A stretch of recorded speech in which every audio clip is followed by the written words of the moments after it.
کراچی کی معروف دینی درسگاہ جامعہ علوم الاسلامیہ بنوری ٹاؤن نے فتویٰ دیا کہ پب جی گیم کھیلنے والا دائرہ اسلام سے خارج ہو جاتا ہے۔ یہ فتویٰ دارالافتاء جامعہ علوم الاسلامیہ بنوری ٹاؤن کی جانب سے ایک شہری کے سوال کے جواب میں دیا گیا۔ شہری کا سوال اور فتویٰ جامعہ کی ویب سائٹ پر بھی موجود ہے۔ فتوے کی نقول سوشل میڈیا پر بڑی تعداد میں پوسٹ کی گئیں اور اس معاملے پر نئی بحث چھڑ گئی ہے۔ واقعہ کچھ یوں ہے کہ ایک شہری کی جانب سے سوال کیا گیا تھا کہ گزشتہ جمعے کو ہماری مسجد کے امام صاحب نے بیان میں فرمایا کہ جو شخص پب جی گیم کھیلتا ہے وہ دائرہ اسلام سے خارج ہے اور اس کا نکاح بھی باقی نہیں رہتا، یعنی جو احکام اسلام سے نکلنے کی صورت میں لگتے ہیں وہ سب بیان کیے۔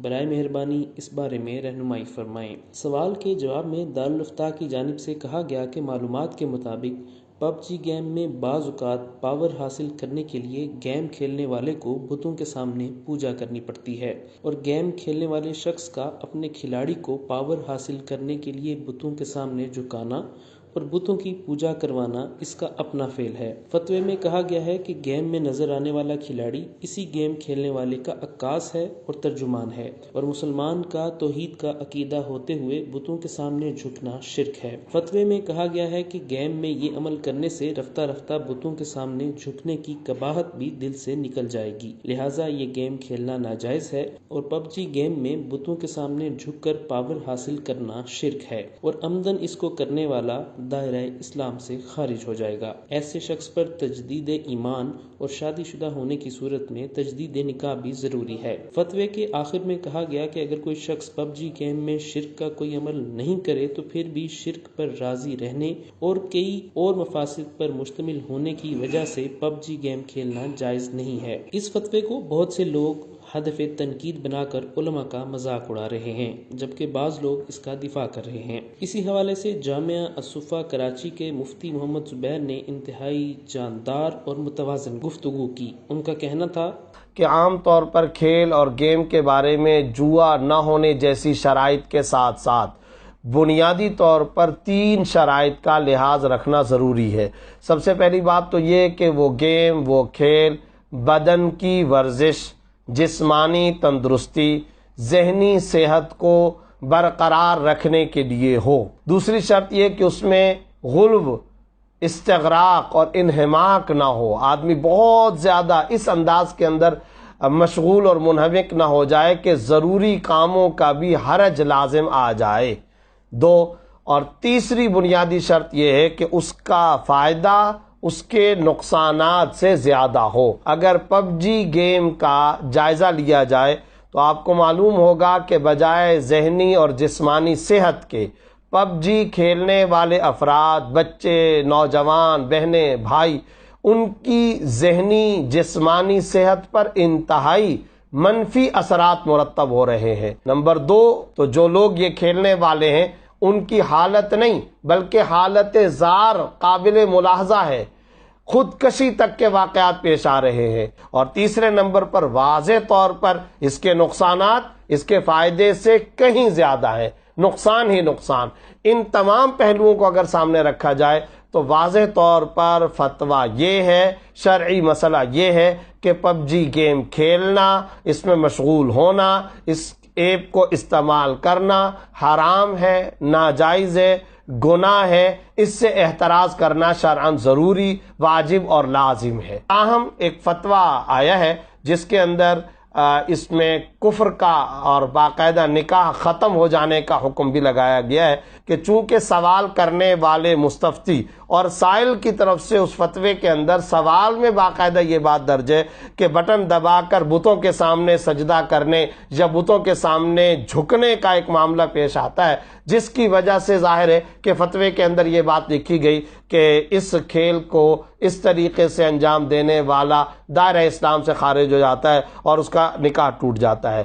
تو میں اس سلسلے میں پہلی وضاحت تو یہ ضرور پیش کرنا چاہتا ہوں کہ یہ جو بت کے سامنے جھک کر پاور حاصل کرنا، وہ جو ممی ہے فرعون کی یا بت، اس کے سامنے جھک کر پاور حاصل کرنے والا جو سین اور منظر ہے، وہ پورے گیم میں نہیں بلکہ اس کے خاص نقش سن ہاک کے اندر، جنگل موڈ کے اندر یہ منظر آیا کرتا تھا، اپڈیٹ تھی جس میں یہ منظر آیا کرتا تھا۔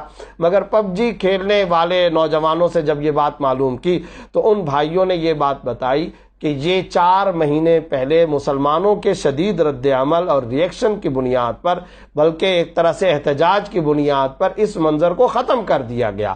تو جب یہ منظر ختم ہو گیا اور اسی بنیاد پر کفر کا فتویٰ تھا، تو اب یہ بات ذہن میں رکھنی چاہیے کہ وہ وجہ نہیں پائی جا رہی جس وجہ کی بنیاد پر اس کفر والے فتوے کا اس پر اطلاق کیا جا سکے، لہذا وہ بات اب ختم ہو گئی کہ یقیناً یہ حرام ہے، ناجائز ہے، جس کی تفصیل عرض کر دی ہے اور اس سے بچنا ضروری ہے۔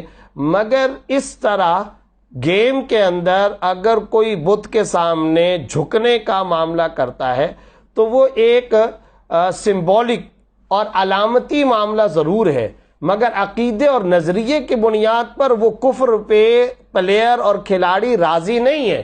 چنانچہ اگر اس کو الگ سے پوچھا جائے کہ کیا تم بت کے سامنے سجدہ ریز ہونے یا بت کے سامنے جھکنے یا اس سے پاور حاصل کرنے والے کفریہ اور شرکیہ عقیدے کے قائل ہو، کیا تمہارا یہ نظریہ ہے؟ تو ہرگز یہ نظریہ نہیں ہے۔ تو جب اس کا یہ نظریہ نہیں ہے، اس کا یہ عقیدہ نہیں ہے، لا یخطر ببالہ الرضا بالکفر، یعنی اس کے وہم اور اس کے خیال اور اس کے گمان میں کفر نہیں گزر رہا اور کفر نہیں آ رہا، تو پھر اس لعاب کو، اس کھیل کو کفر پہ رضامندی کی دلالت اور اس کے قائم مقام کیسے سمجھا جا سکتا ہے؟ اس لیے کفر کا اطلاق کرنا یا کفر کا فتویٰ لگانا بظاہر مشکل ہے۔ جبکہ بعض دیگر علماء کرام نے بھی اپنی اپنی رائے پیش کی۔ برطانیہ سے تعلق رکھنے والے مولانا امام عطا اللہ خان نے کہا، پاکستان سے ایک بڑے مفتی صاحب یورپ کے دورے پر تشریف لائے۔ ہمارے ایک دیرینہ دوست کی مسجد میں کسی نے ان سے مسئلہ پوچھا کہ کیا پتلون پہننے والی مسلمان خواتین مسجد میں نماز پڑھنے آ سکتی ہیں؟ یاد رہے کہ یورپ میں عام طور پر مساجد میں خواتین کے لیے نماز کی مخصوص جگہ ہوتی ہے۔ مفتی صاحب نے فتویٰ دیا کہ ایسی خواتین کو مسجد نہیں آنا چاہیے۔ بس جناب، اس فتوے کے بعد خواتین کا احتجاج شروع ہو گیا کہ ہمیں مسجدوں سے روکا جا رہا ہے۔ اس پیچیدہ صورتحال میں ہمارے دوست نے مجھے فون کر کے رائے طلب کی۔ میں نے ان سے 2 باتیں عرض کی، ایک یہ کہ آپ مسجد میں اعلان کر دیں کہ پتلون والی خواتین بھی مسجد آ سکتی ہیں اور اپنے مخصوص کمرے میں نماز پڑھ سکتی ہیں۔